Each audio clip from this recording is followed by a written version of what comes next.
Дин, намаз, ураза һәм яулык бәйләү. Булар сиңа ятмы, бөтенләй шитме? Без бит инде барыбер татар халкы мөселман диненә якынрак. Юк, ягынрак кына түгел.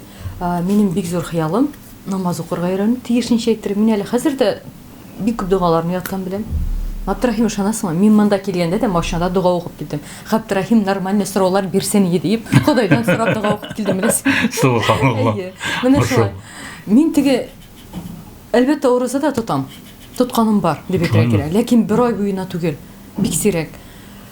Намаз да укып караганым бар, ләкин мин 5 вакыт намаз укыйм дип әйтә алмыйм. Ләкин киләчәктә шулай да үземне күз алдыма китерәм, Алла бирсә менә.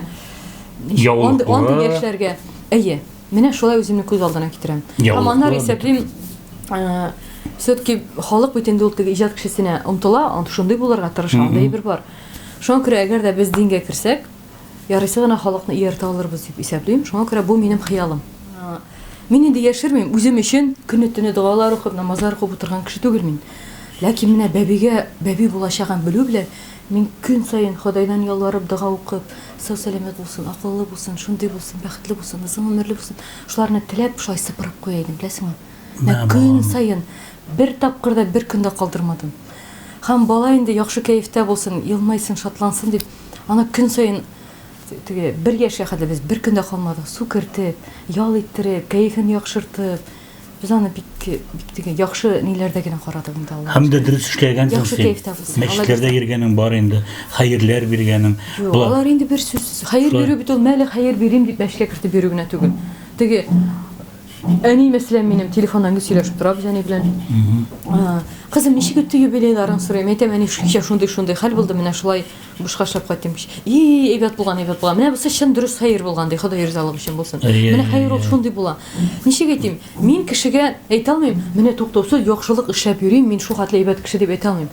Ләкин мин тырышам, хәтта бу һич югында беркемгә дә начарлык эшләмәскә. Бу үзенә күрә яхшылык бит. Менә һич югында минем аркада беркем дә җыламаска тиеш. Минем аркада, мәсәлән, минем тел белән беркем турында да гайбәт сөйләнмим. Минем тарафтан беркем дә йыламый минем аркада. Мин шушылай эшләргә тырышам. Һич югында. Әни дидең кайда тора әле? Әни безнең Актанышта тора. Үзендәме? Юк, Актанышның Иске Бугады авылында. Шунда яши инде ул. Шунда яши. Сау-сәламәт. Сау-сәламәт, Аллага шөкер. Үзе генә? Үзе генә безнең әти. Әтигез кайда? Әти 9-10 ел элек үлде, Урнөҗмәктә булсын. Әтибез бик акыллы, бик әйбәт кеше иде. Нәрсәгә китте? Аның кисәк кенә 1-нче группа инвалидка әйләнеп, теге бигерләр отказ биреп, менә шундый хәл булып, үлде. Туганнары? Минем бит абыйлар бар, Аллага шөкер, алар Актанышта, Чаллыда, әни янына гел кайталар. Без дә кайтабыз инде, теге элек ешрак кайтадыр идем, хәзер сирәгрәк.